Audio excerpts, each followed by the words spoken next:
Hello everyone, I am so happy that you are here and welcome to lesson number 132 of A Course in Miracles. I lose the world from all I thought it was. What keeps the world in chains but your beliefs? And what can save the world except yourself? Belief is powerful indeed. The thoughts you hold are mighty, and illusions are as strong in their effects as is the truth. A madman thinks the world he sees is real and does not doubt it. Nor can he be swayed by questioning his thoughts' effects. It is but when their source is raised to question that the hope of freedom comes to him at last. Yet is salvation easily achieved, for anyone is free to change his mind, and all his thoughts change with it. Now the source of thought has shifted, for to change your mind means you have changed the source of all ideas you think or ever thought or yet will think. You free the past from what you thought before. You free the future from all ancient thoughts of seeking what you do not want to find. The present now remains the only time. Here in the present is the world set free. For as you let the past be lifted and release the future from your ancient fears, you find escape and give it to the world. You have enslaved the world with all your fears, your doubts and miseries, your pain and tears, and all your sorrows press on it and keep the world a prisoner to your beliefs. Death strikes it everywhere because you hold the bitter thoughts of death within your mind. The world is nothing in itself. Your mind must give it meaning, and what you behold upon it are your wishes acted out so you can look on them and think them real. Perhaps you think you did not make the world, but came unwillingly to what was made already, hardly waiting for your thoughts to give it meaning. Yet, in truth, you found exactly what you looked for when you came. There is no world apart from what you wish, and herein lies your ultimate release. Change but your mind on what you want to see, and all the world must change accordingly. Ideas leave not their source. This central theme is often stated in the text and must be borne in mind if you would understand the lesson for today. It is not pride which tells you that you made the world you see, and that it changes as you change your mind. But it is pride that argues you have come into a world quite separate from yourself, impervious to what you think and quite apart from what you chance to think it is.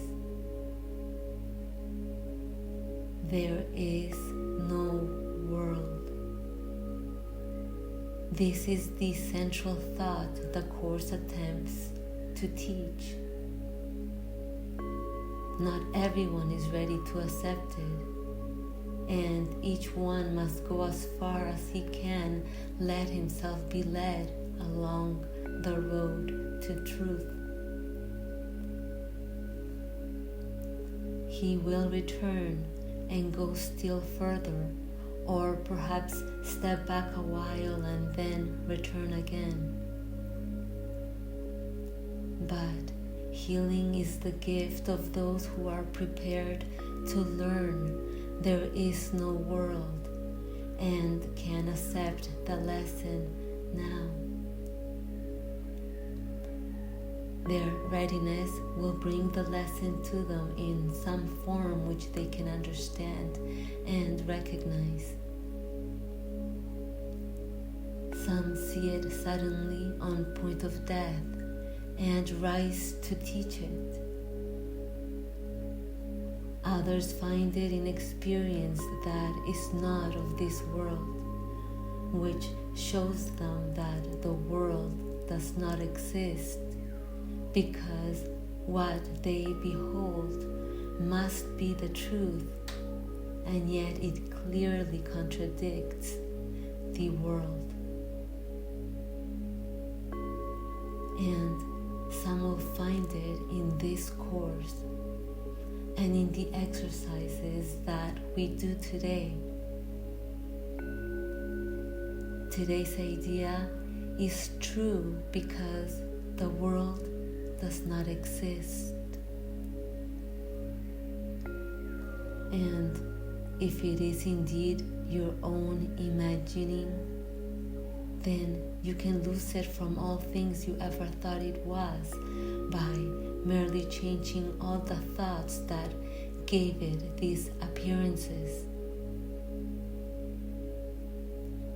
The sick are healed as you let go all thoughts of sickness, and the dead arise when you let thoughts of life replace all thoughts you ever held of death. A lesson earlier repeated once must now be stressed again, for it contains the firm foundation for today's idea. You are as God created you. There is no place where you can suffer, and no time that can bring change to your eternal state.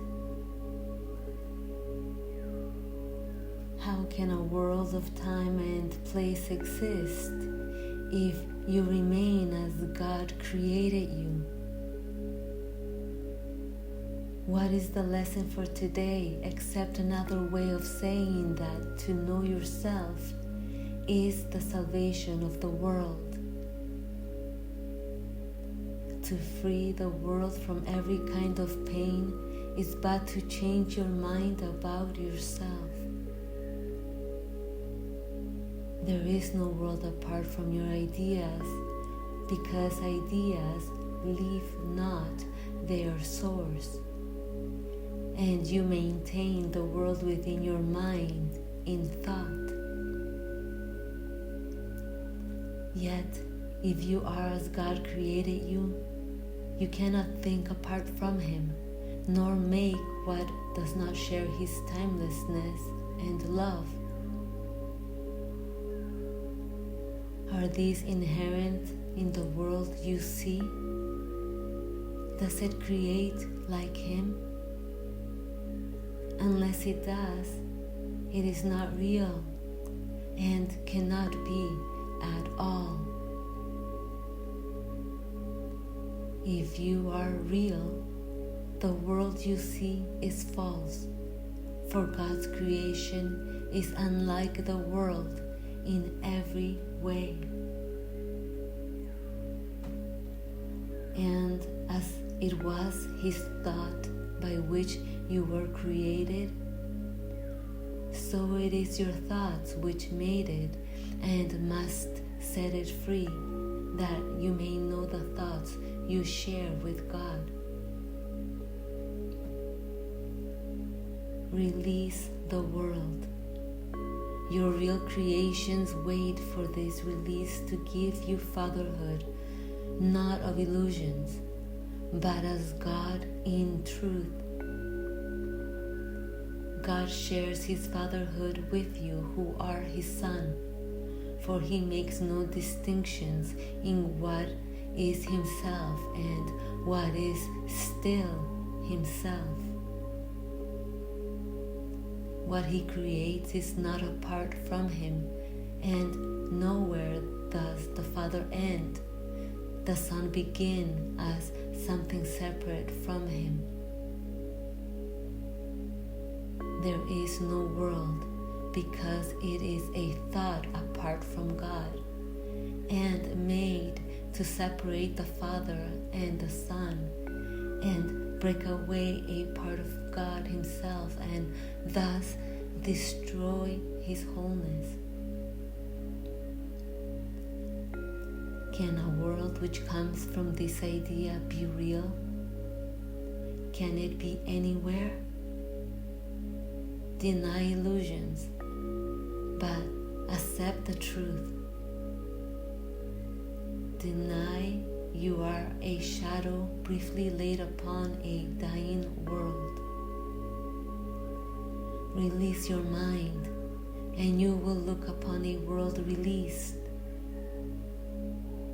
Today our purpose is to free the world from all the idle thoughts we ever held about it, and about all living things we see upon it. They cannot be there. No more can we. For we are in the home our Father set for us, along with them. And we who are as he created us would lose the world from this day from every one of our illusions, that we may be free. Begin the 15-minute periods in which we practice today twice with this. I, who remain as God created me, would lose the world from all I thought it was. For I am real because the world is not, and I would know my own reality. Then merely rest, alert but with no strain, and let your mind in quietness be changed so that the world is freed along with you. You need not realize that healing comes to many brothers far across the world, as well as to the ones you see nearby, as you send out these thoughts to bless the world. But you will sense your own release, although you may not fully understand as yet that you could never be released alone. Throughout the day, increase the freedom sent through your ideas to all the world, and say whenever you are tempted to deny the power of your simple change of mind, I lose the world from all I thought it was, and choose my own reality instead.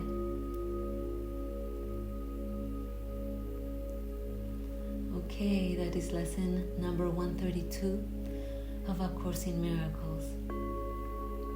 I lose the world from all I thought it was. Yes, I lose, I release, I withdraw from all I thought the world was, and free myself and all apparent others from the entanglement of the body-mind. Because by disengaging with thoughts of time, by releasing yourself from judgments and resentments, by being free from who is wrong or right, or from who said what, you are peace. Because by going beyond thoughts of the world and detaching from opinions of what should or should not be happening, you leave space for the unseen presence to reveal itself now as Christ. And so, in choosing to disentangle from the labyrinth of the time-bound mind, you are choosing the freedom of this present moment, which is to choose God's plan for salvation. It is a choice to walk as light instead as the shadows of darkness. And what you choose to value, either the light of Christ or the shadows of the body-mind, will inevitably determine your peace or unpeace. Because what you value and what you want to see, you will perceive and believe it to be real. And that's because the world is a mirror of your perception.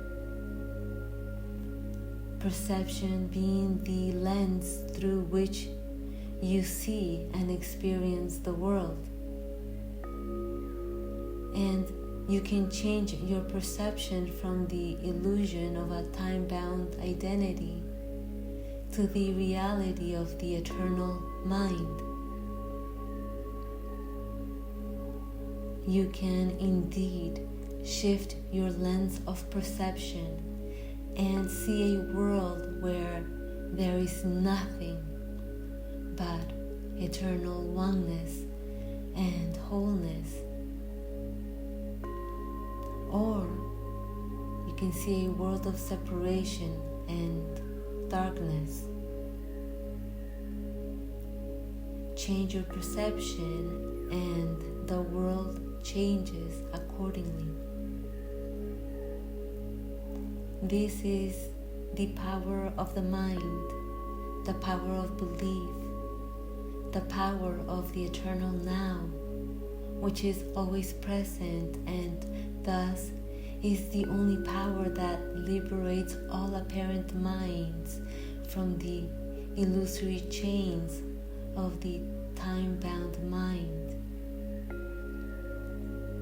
And that's what's meant by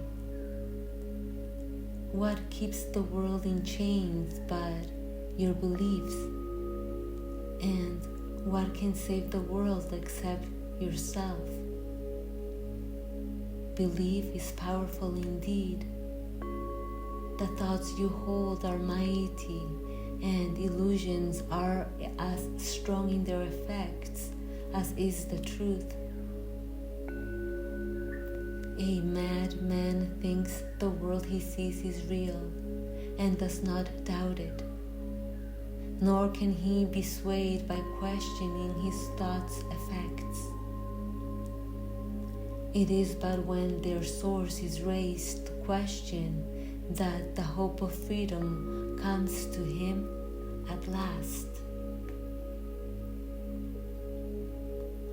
So let's raise the question: where is the body-mind? Where are your thoughts? Where are you? You won't be able to find either because neither are there. But if you stay still if you just look without any commentary, if you rest in silence, Christ is always present, waiting to be noticed now.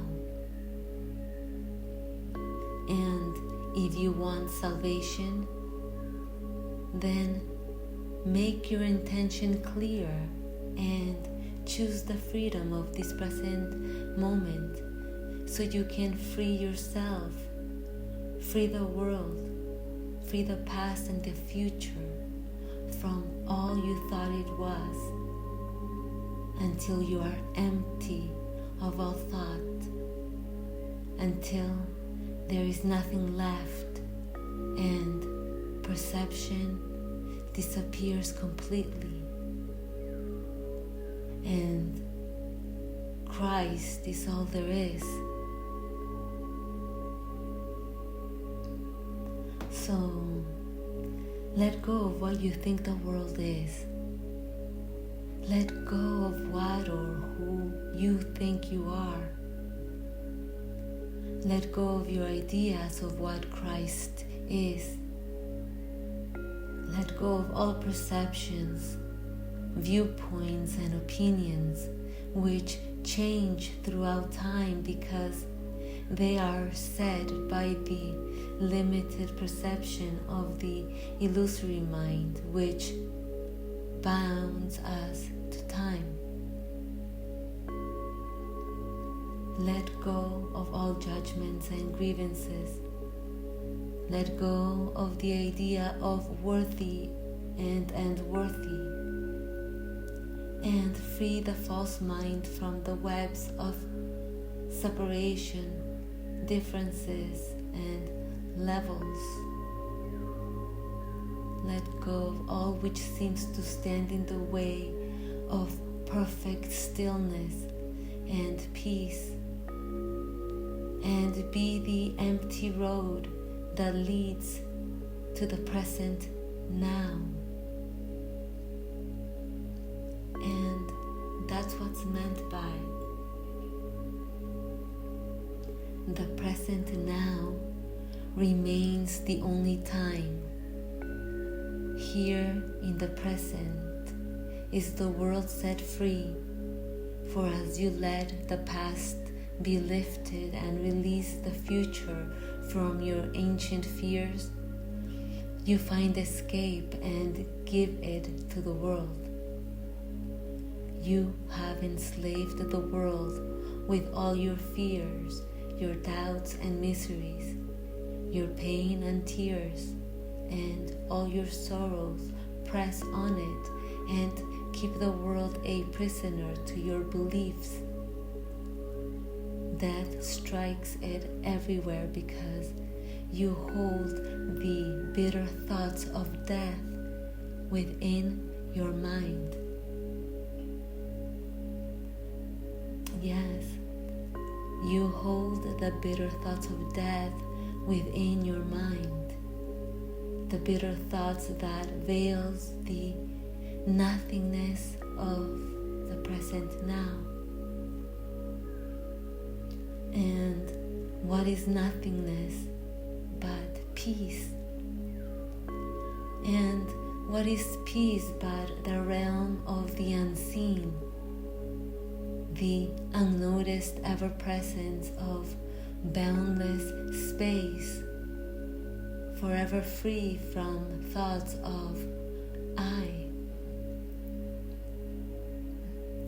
And so, empty your mind, free your mind from all meaning until nothing is left, until the world loses all meaning because there is nothing and nobody left to judge or to be judged. Nothing but boundless space. And now the world of form is seen for what it is. A world of imagination, temporal, foreign, and thus unreal, while the unseen realm is all there is, and the only reality, eternally free and perception-less. In other words, the perception of nothingness replaces the perception of the time-bound mind, and all its meaning disappears within eternal nothingness.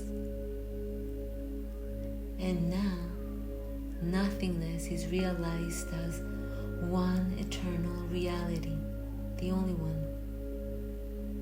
And the physical world is seen as a temporal appearance. And that's what's meant by the world is nothing in itself. Your mind must give it meaning, and what you behold upon it are your wishes, acted out so you can look on them and think them real. Yes, and all meaning is assigned by the body-mind, the culprit for all discord in the world.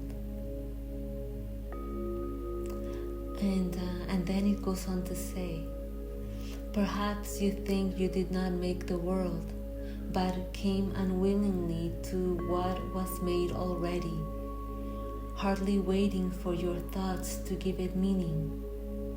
Yet, in truth, you found exactly what you looked for when you came. Yes, in other words, we have all contributed to the equal thought system. We have all believed an illusion and upheld its judgments and solutions as just. But the good news is you are free to choose again, and if you embrace silence, the inner compass will guide the way to the eternal now, where the gift of healing, the gift of salvation is offered. And that's what's meant by. But healing is the gift of those who are prepared to learn there is no world and can accept the lesson now. Their readiness will bring the lesson to them in some form which they can understand and recognize. Some see it suddenly on the point of death and rise to teach it. Others find it in experience that is not of this world, which shows them that the world does not exist, because what they behold must be the truth, and yet it clearly contradicts the world. Yes, and so the question becomes, what do you believe? How do you rather perceive the world? Through the lens of darkness or through the lens of eternal light? Your answer will determine your experience in time or lead you out of the illusion of time. And if your intention is salvation, you cannot fail because you remain as God created you to be forever. And by you being one with God, the outcome is certain. And that's what's meant by I, who remain as God created me, would lose the world from all I thought it was. For I am real because the world is not, and I would know my own reality. Absolutely. and your only reality is the eternal I am. I hope you enjoy practicing lesson number 132. Please let me know if you have any questions, and see you tomorrow for lesson number 133. Have a wonderful day. Bye.